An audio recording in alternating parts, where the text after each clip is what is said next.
Hi, I'm Willow Kasner, and I am a fifth-generation Beaver Creeker, South Beaver Creeker. I'm living on the same land that many of my ancestors have lived on, and I'm currently turning my family farm back into a wetland. People come from all over to enjoy the wetland at my property in the summers, as well as all of South Beaver Creek watershed, state park, State Natural Reserve. It is a beautiful, very important watershed for the whole coast of Oregon, for all of Oregon, for the coho salmon run, one of the main ones in Oregon. And it's all in danger of an impending aerial spray if we don't stop it.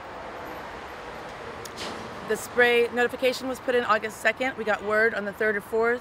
Individual people did, and we started spreading the word, combining ourselves and trying to figure out what we could do about it. This is Beaver Creek, where it comes into the ocean.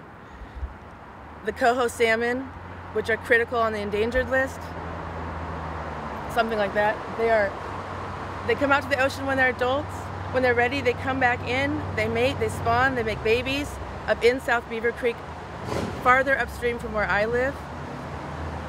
And they're spraying really close to many of the spawning grounds. They're spraying close to the headwaters of the beginning of this beautiful creek on the South Beaver Creek Fork. I mean, they're proposed to spray. The whole community, our elected officials, restaurant owners, Seal Rock Water District, the neighbors, the residents, we're all getting together the best that we can to fight this in all the ways that we can figure out, that we know possible. And it's got to be working. I've seen something here that's kind of unusual. You know, I've been in the environmental movement for a long time, worked for Greenpeace, but I'm seeing officials, yes, you know, county officials like the commissioners and the Seal Rock Water District get involved in this actively, and I think that's kind of encouraging to me. Would you agree? I do agree. It is encouraging.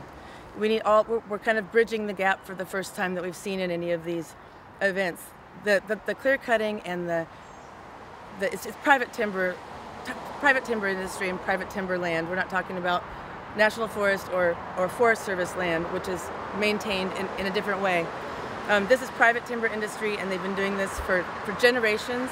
People have been trying to fight it. Different groups have been trying to find out information about the chemicals, the combination of the chemicals that they don't ever list the details on, and what they do, trying to fight it for many years, for a couple generations. And this time is the first time any of us have ever seen a small group of people, a small few individuals gather up people, and within a week have the Seal Rock Water District involved, the county commissioners involved. Within a week we had a meeting with probably 40 people, Zoom about 20 people, and over 20 people in the office.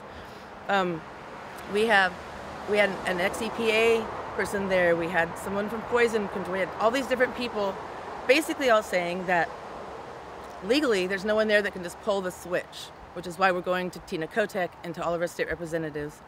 David Gomberg was there on Zoom, and he's been putting out notice, you know. He's our congressional rep. Right? Yeah, he's our state rep. Yeah. He's been putting out, you know, information in the weeklies that he sends out. He's been trying to get an appointment to meet with the landowner and some of our representatives, Seal Rock Water District, and we put in and that we'd also like, of course, a few Beaver Creek residents to join in that, with no response yet. We haven't got a response yet. We haven't found the exact phone numbers and information for the landowners, Sorn Nymark, who is a Denmark resident, but I'd like to talk to him personally, and a few of our neighbors would too. Back in '93, some of the old timers now that lived there then did talk to him personally. I got an account on it with a few different people, and he did not spray us because they were walking through the forest. His forest operator, they call it forest boss, was walking around, got to know the neighbors, got Sorn Nymark to come in, and they did talk to him, and what I've gathered from everyone I've talked to is they did not spray. So he does have the ability to say, I won't spray you, I understand, I hear you. The difference is now is we're not sure how to get a hold of him. The operator from HFI Consultants in Washington, Battleground, Washington, honestly, I haven't tried to contact him directly yet. We have sent in We did, however, send in about 100 comments between the county and close residents mostly to the Forest Service before their August, I believe it was August 16th, 11:59 p.m. Public comment period cutoff deadline. We rallied for 2 weeks really, really hard and got them in. It's the most they've ever seen, ever, by a long shot. I was told by the office manager the first day I called, because when I found out, I called the Oregon Forestry Department right away, got information, details, what their laws are, and started looking into the laws, trying to find loopholes. She did say that the notification system called FERNS, F-E-R-N-S, is the only way you find out about any forest activity in your area. You don't know to do that. Nobody has those notifications. Not many people do, or did. Now we have more, because we didn't know we were supposed to do that. You would assume that the state would protect the people living on the land various ways. The parks, the recreational areas, people kayak and swim and fish in this water every day of the summer almost. My dogs chase sticks in this water. We wade in this water. You'd think that they would have to inform people of chemical trespass and spray coming at us, but they don't. Unless you sign up to the notification system, which there's no way to tell you to do that. But basically, she said that on the notification system, she has had a few more comments come in about various spray activity and logging activity. Before that was letters, only like maybe one or something. She said, use the public comment forum. Nobody really uses it. We blasted it. We got together in less than 14 days that we had, probably a week and a half, if that. And we got everybody together and gave them the most public comments they've ever received by a long shot, which got directly forwarded to HFI Consultants. Tyrol is the operator, the forest operator for that company that's putting these operations into play, at least the spray operation. It got forwarded to him, supposedly forwarded from him to shared with the landowner. We got no responses from the landowner. We asked for people asked for very many different things. Don't spray us. Please don't spray us. Please find an alternative option. Please vote. Please change your mind and save the 20 plus families living just on my road, on Eslo Road. Over 20 families. There's about probably 20, 30 more on South Beaver Creek itself. We have ranches. My cousin has a horse and cattle ranch up here. She does a wild Mustang refuge, trains them, saves them. There's 2 more horse refuges up here, horse rescues. There are individual private farms. We have fruit trees, gardens. I personally live on in the middle of, there's 7 spray zones that as far as I remember, 473 acres in all different areas of South Beaver, basically checkerboarded. Any land pretty much in Oregon that's not individually owned that has forests is checkerboarded with mostly private timber industry, not BLM like people think, not ODF like people think, not National Forest, private with their own private laws that say you can do whatever you want on your private property. Here's the thing, I can't throw balls across the fence of my neighbor. I can't let my tree grow over their property and hurt their fence. I can't let my walnut tree grow over and hurt their grass and poison their other plants there. What if my walnut tree, my black walnut, goes over the fence and a dog eats a rotten walnut and gets sick and dies? That's my fault. Why can other private industry, why can other private neighbors with huge amounts of acreage bordering, there's at least 6 of our houses bordering the timberland, clear cut up to the timberland, within 100 to 300 feet of the cut. Why can they reach their arms over and spray us with drift? Why can they spray the water directly? Some of the creeks and tributaries of Beaver Creek itself and Graves Creek, the other salmon creek that comes into Beaver Creek, they're also spraying all around, some with no buffers. Tributaries with no fish do not legally get buffered from spray or cutting. So there is no buffers on a lot of these tributaries. They're drying out.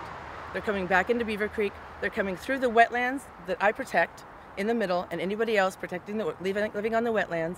We're all pretty organic out here. Nobody that I know of is doing any of this spraying. We're definitely not spraying our neighbors. It comes down from the water into the wetlands, comes in as it rains. It comes out of the trees, out of everything else that's been dry for months, dangerously dry for months. Comes down, comes into the wetland, sits in the wetland. The creek is right by the wetland. It goes into the creeks that way. It's poisoning our fish. I have a freshwater mussel family that I've been told there's babies to, somebody said that was studying them up to 60 years old, he thinks. That's not proven yet. We haven't tested the age, which is a sign of a very healthy creek system, very healthy ecosystem. It's not going to be healthy anymore. There's not enough coho salmon left to take another one of these devastations. I went up and I looked. We're looking for babies. There's babies in there right now. There's fry in the streams right now. If they spray, which we need to stop, if they spray and it runs into the creeks, runs into the streams when the fry have just hatched and are just trying to get their fins about them, they spend quite a bit of time inside of Beaver Creek before they're grown enough to fight for themselves and swim back to the ocean.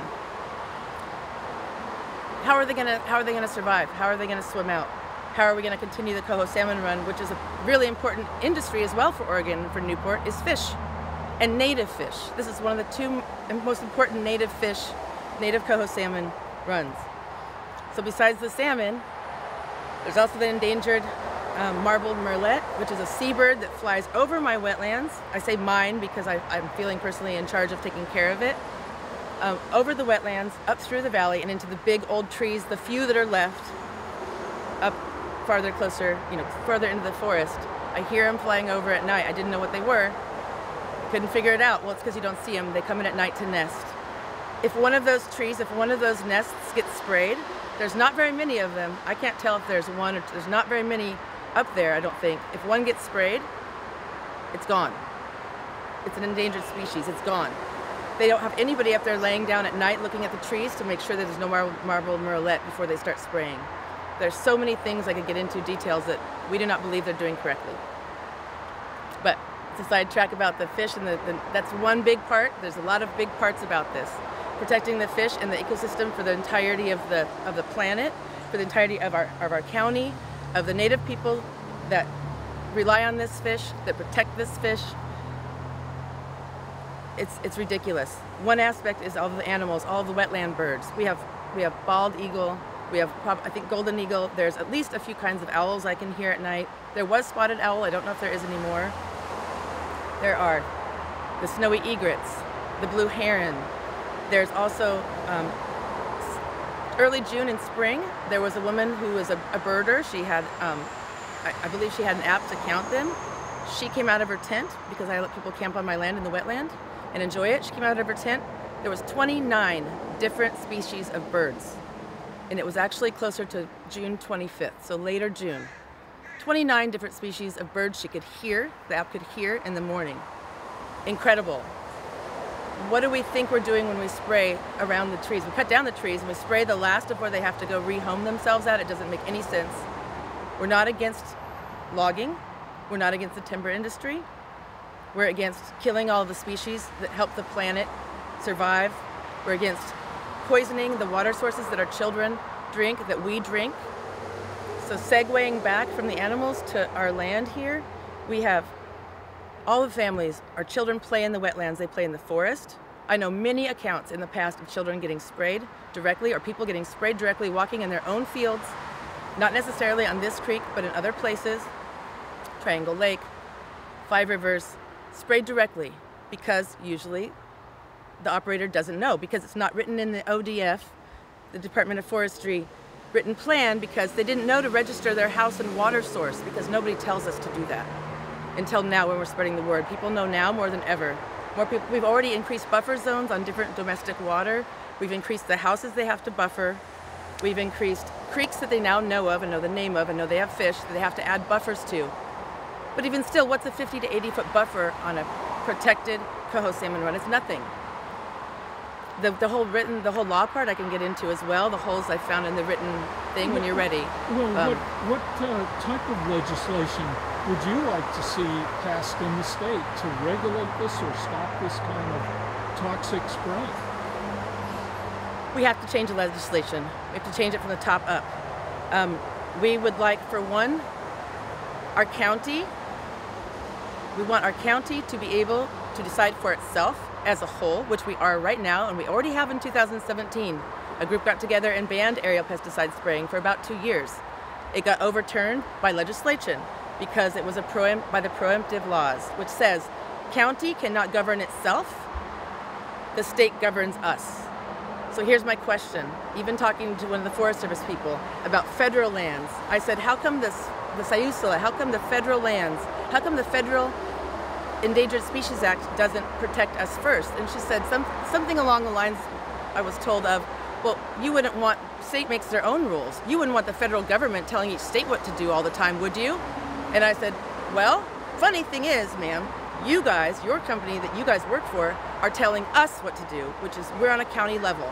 And then you're saying private landowners can do whatever they want to do, even if they're throwing their spray and killing our grass on the other side, killing our animals. There's been many accounts of horses right here dying of cancer and in Siletz. Animals that eat the grass that are in the spray, they get cancer. It's a long game, just like Vietnam, just like Agent Orange. People are dying now and getting sick now from 30 years ago.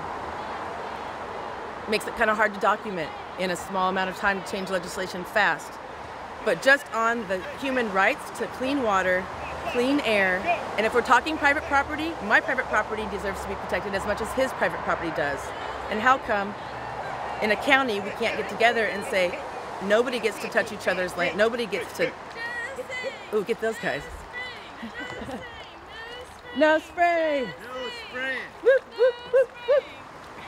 Wish I had my camp, my Are phone. they friends of yours, Willow? Not yet. Oh, Yeah, okay. right now. Yep. Yeah, right now. I, Scooping in. oh my gosh, I love this. Yeah, well, there's people recreating on the Beaver Creek, Good on timing. South Beaver Creek. It happens all day, every day. People are in this water all the time. Yeah. Oh, I love it. Nobody wants the world telling our federal government what to do. Nobody apparently wants the federal government telling states what to do.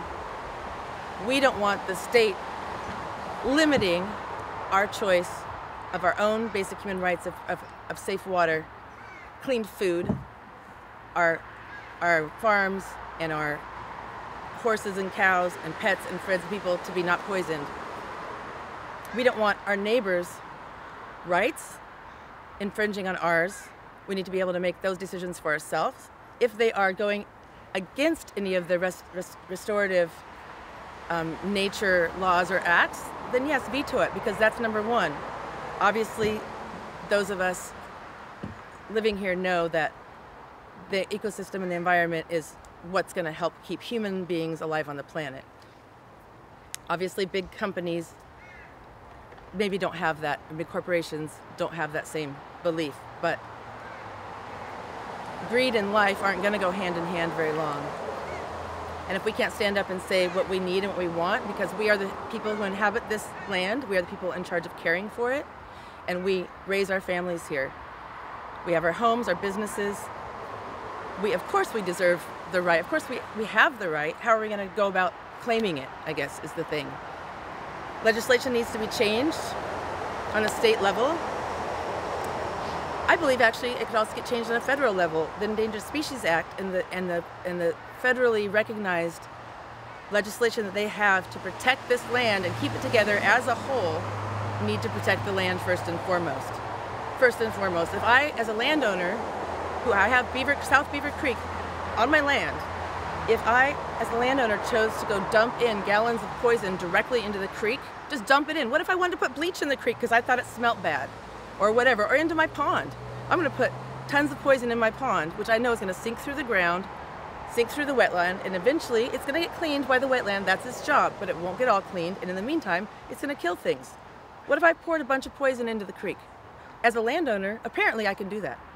What if my neighbor lives right downstream from me and I see him fishing down there? I don't have to give him notification because there's no notification sent out. Oh, sorry, dude. I didn't see your kids playing in the creek. Sorry, I just sent a bunch of dark blue staining poison or whatever. I'm saying that so then you can see that it's there, which is another idea for catching the drift, the poison. How's that legal? I would get sued. If I hurt them, they would sue me, for sure. And if they didn't, well, I guess they'd probably, do other things, whatever those other things are. Why can't we do that? Because the corporations, the landowner, everybody's protected by these corporations with insurance. We can't really do that. Well, we're figuring out what we can do. We're doing the best that we can. We're not going to allow this to happen anymore. It's been over 30 years. My mother and her whole generation have been fighting this, have been involved in it for years. One of our neighbors up here, her sister died directly from the spray in Five Rivers in the 80s. Not to mention other people involved in that. It is outrageous. It's outrageous. What kind of free country is this? We can't protect our own selves. We can't protect our own water. We don't have a right to say. These poisons have been banned and made illegal. Many of these poisons, glyphosate for one, in various, we have a huge list printout, various countries all around the world, states in the United States, and municipalities in different areas. Portland doesn't allow it in their city. How come they were allowed to stop that? Why can't we? Because the forest timber laws, rules, and regulations do not allow us as neighbors of industrial or private timber land. Why? Because the legislation and the Oregon Forestry Act are built to protect that and to ensure that. Oregon is one of the biggest producers of trees. Interestingly enough, those trees were cut at 30 years old. They are not sequestering carbon for us at 30 years old. It starts at 30, 35, I believe, years old before it really starts working to help give us meaning the whole entire world, the air that we all rely on to breathe, what we need to survive. They're cutting them down early. So that's not even, they can't say, well, the timber industry is helping to sequester the carbon for the atmosphere. Well, not if they cut them down beforehand, not if they cut them down before it's possible, and not if they spray afterwards. The spray also, it basically drowns, suffocates the fish into the water. Okay, back to glyphosate. It's not just that that's so dangerous, because there's proof that okay, maybe that has a shelf life of a life of 12 hours or however long after it's hit the ground, maybe. There are bonders. There's 3 or 4 other chemicals in there that are worse. One of them is worse by itself, I've been hearing. Don't have the details right now, but there's printouts. There's tons of links and access to this. One is a bonder. It chemically bonds to the glyphosate and sinks it into the ground. I don't know if it's deeper or faster, sinks it in. Another one is MSO spreading agent. It attaches to it, it spreads it far and wide. When it's mixed with these other chemicals, it does not go away. It does not leave. It's not true that it disappears. It does not. There's long-term traces all over. And being Lincoln County, we have lots of timber. It's where the forest meets the sea. It's a huge industry, and there's been clear cuts and different versions of spray for 30 years. I think in the last year, someone just looked up how many sprays there were just in Oregon or just Lincoln County, like 3,000 or something, or more. I just wrote it down, I can't remember. I have to take this off, I'm getting warm now. Yeah, okay, I don't know. It's ridiculous. It's ridiculous, and the information is always, as we know, hard to find the exactness, and it's skewed. But it needs to be redirected to healthy, alternative forestry practices. Obviously, monoculturing Douglas fir close together so it doesn't have as many competitors, so it doesn't have much undergrowth to control. According to the Department of Forestry in Toledo, that's also, they don't have to spray as much if they plant them close enough and there's not as much competition. That's great, one thing. A whole different discussion is diversity in the forest would help the forest be stronger and grow healthy on its own. No need for any of this. If they would replant diversity and then cut as needed versus clear cutting, that obviously would be a healthy solution. There's a whole new science, relatively new, about the importance of honoring and encouraging mycorrhizal networks so that other plants growing together tend to help each other by the microbes in the root systems sharing nutrients and things like that. So the timber industry is actually degrading the land when they cut and spray so often. Yes, degrading it incredibly. I grew up here. My mom grew up here. My grandma and grandpa lived in the same property that I'm in now. My mother, they both died in the house on my property. We've got generations of people living here. I've got one of the last 2 bits of our family's property. I'm just saying that we know what the land looked like before, very clearly. We played in it. We were safe. It was healthy. My family hunted, fished. My family logged. I come from a long generation of loggers. That's why I say we're not against the logging. We're not against logging. Of course, everybody's argument is that doesn't understand what we're doing is, well, don't you use trees? What's your house made of? Well, first of all, my house is not made of wood, but that's neither here nor there, just by happenstance. Other things are. There are a lot of things about timber and using wood. Obviously, reuse the wood, take down old houses, stop burning them. All the slash piles up there, there's rows and rows of already peeled perfect logs stacked up, and not to mention the slash piles. Use the wood, stop wasting all of these small pieces of wood. Do this correctly. And also, as far as the timber usage, yes, we use lumber. Yes, I don't buy new paper personally if I don't have to, and hopefully other people will look for alternatives to not. The overconsumption issue, of course, is another section of this.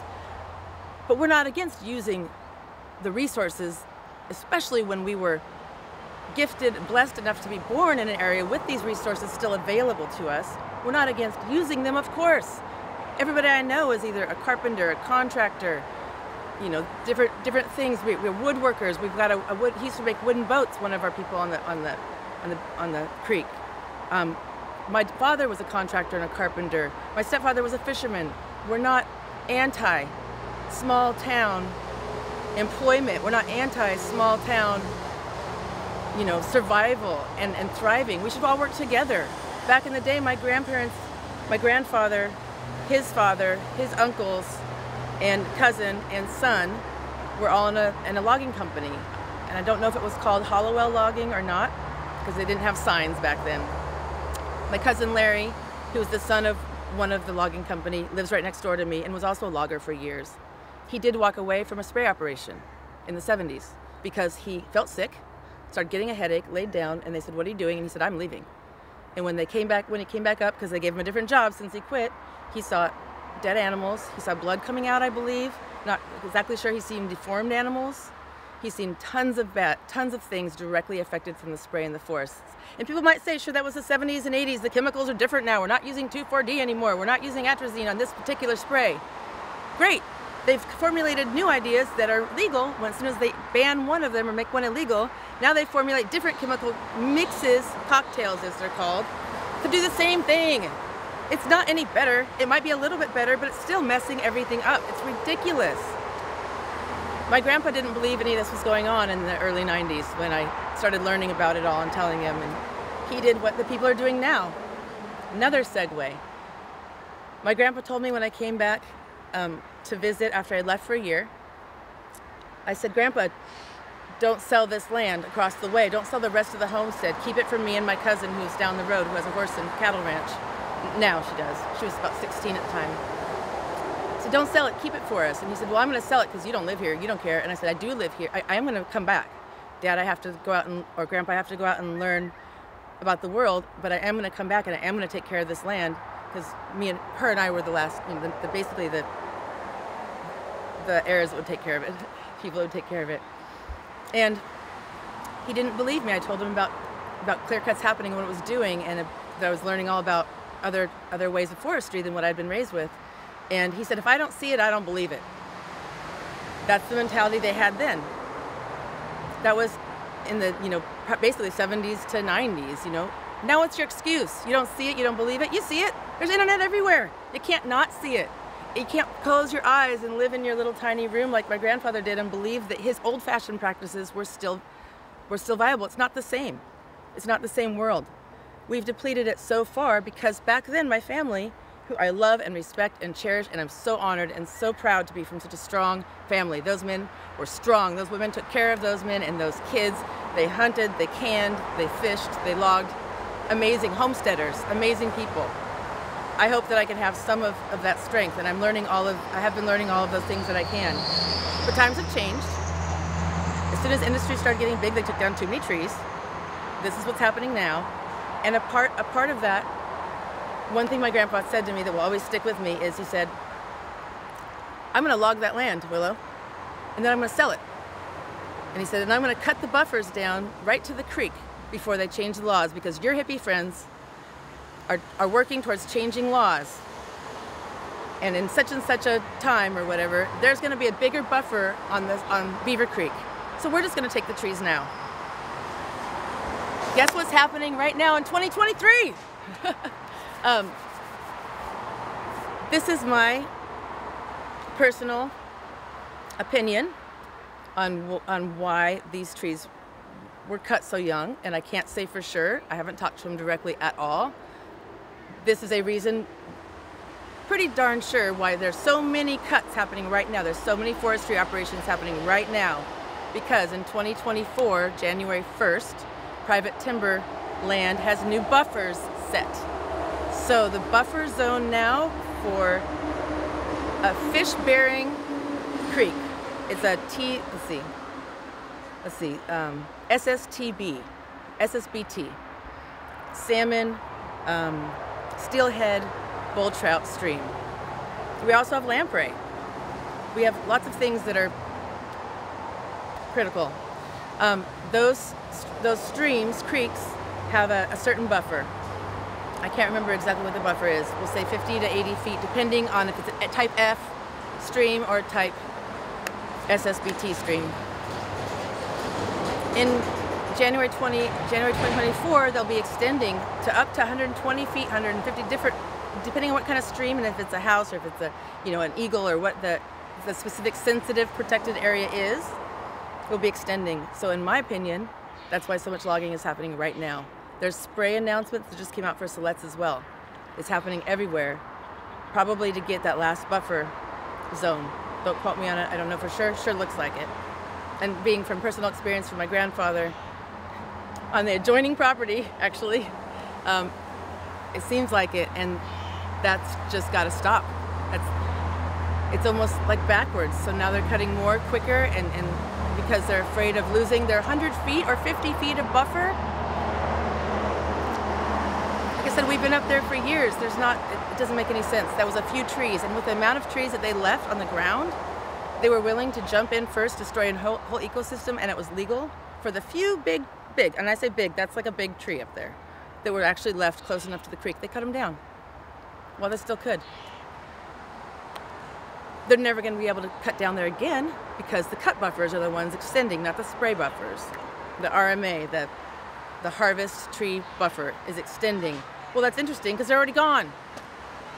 So now they need to plant them legally within 2 years, all the land they clear cut. So they'll replant. The first thing, and was in our public comments as well, at least in my public comment, and the forestry knows me personally by now. And I actually talked to one of the foresters on the phone. He agreed, a great idea. The least they could, a starting point, the least they could do is not spray within the new 2024 buffers, because they can never cut it again. So why the hell do they care how it grows? One, and two, that would help the ecosystem, obviously, and help the salmon a little bit. 100 feet isn't that great anyway, but it's something. And it will allow the forest to grow back in its own way with the undergrowth that's necessary to keep the land at its correct temperature to be able to create life and not keep sloughing off into the creek and upsetting the salmon run yet again in another way. So that brings me back to the holes in the written laws that I have found, that I've already checked with them. They do not, it's legal. Basically, they've checked with the superiors, and their basic written plan of how they're going to protect these protected areas is legal. That's a whole other thing. I'm talking to another group. There's a group of people in Oregon that just kind of formed it. It's called the STREAM Team, capital STRAM, all capitals. And it is all the groups, all the organizations, state organizations, Oregon Forestry Department, Oregon Fish and Wildlife, all of the ones that are in charge of protecting and restoring the natural habitats along the creeks and the forests, keeping them safe and healthy, along with the ones that are in charge of, we're not a permitting agency, but they're in charge of stopping or not stopping the permits that are put in, the notifications put in by the private owners. So they've all, recently, they have a monitoring system between all of them. And so now I'm inviting them to come pre-monitor. We need pre-op walkthrough, buffer, measurement of the land of all 7 cuts, of all 473 acre little checkerboarded pieces. We want to make sure the buffers are correct. doubt they are. And I want them to look at as a whole. If they are monitoring as a whole, why does one agency in the state and their one rule, their one law, the Oregon Forestry Act, why does that have control? And why is that being allowed within the other 6 groups or however many there are to overrun? Why does that one have more power? Why is nobody saying anything? Why don't they know? Why hasn't somebody looked into it? And if they have, what's your solution? What's your answer? So hopefully Monday I'll find that out and find out if other state agencies that, you know, I pay a lot of land taxes. We pay land taxes here. Our taxes go to a lot of things, and I would hope that they would go to protecting our land in some way, at least making some sense of it, not letting the neighbors throw poisoned, you know, fairy dust, sparkles. It's like glitter. If you ever go to a concert or a festival, or your kids love glitter, they throw glitter at you. How long does it stay in your beard? How long does it get into your skin if you got pig pores? You can't get it out for a long time. And not as long as the poisons, but imagine that. Really fine fairy dust just getting blown around. There's certain wind, they can only aerial spray within, I think, 2 to 10 degrees, or not degrees, but miles per hour wind. 2 or 3 to 10. They can't do it with no wind because inversion happens, especially in my valley, because there's a thick, the fog, it's a thick difference. The helicopter itself makes wind. How are they going to prevent that? How much farther before the buffer zones do they stop to account for the natural movement based on that particular mile per hour they're using, the natural movement of the helicopter itself? The buffer zones need to be extended way to include that in the least, if they were to, you know, for this application even, if they were to keep aerial spraying, if they were to do this aerial spray. None of it's accounted for. The difference in terrain, none of it's accounted for. They're just going to go overhead. And I've seen videos, I know what they do. They stop the spray, they continue going, they stop the spray. You can watch it move. It's going to move. It's coming out of a moving vehicle. Doesn't make any sense. And all these things have to be addressed. They have been addressed by various people. They are getting combined into one thing now from everybody's efforts, and this has to change. We need to stop the South Beaver Creek aerial spray proposed and take what we've learned onward and upward. More kayakers! Yay!